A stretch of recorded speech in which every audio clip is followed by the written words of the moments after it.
এই সংক্রান্ত একটা তুলনামূলক শীট আমরা এই ৩-৪ মিনিট আগে হাতে পেয়েছি। তো এটা পুরা পড়তে পারি নাই, যেহেতু আইনটা অবশ্যই একটা সেন্সিটিভ আইন।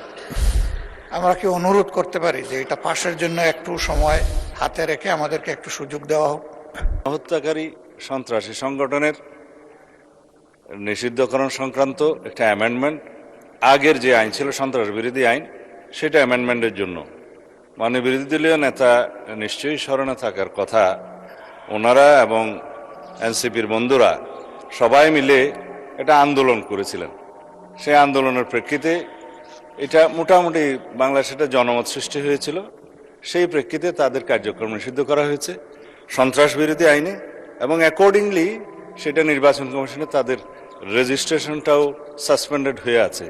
এবং এখানে এই আইনের অনুবলে পরবর্তীতে আর্টিকেল 47 অনুসারে সংবিধানের আইসিটি অ্যাক্টেও পরিবর্তন এনে সংগঠনের বিচারের জন্য সেই আইনটাও সংশোধন করা হয়েছে।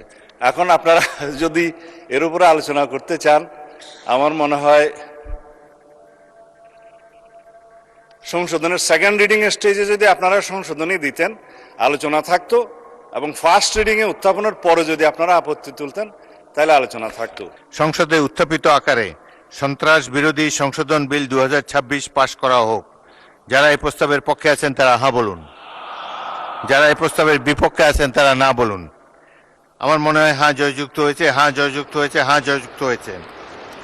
অতএব সংসদে উত্থাপিত আকারে সন্ত্রাস বিরোধী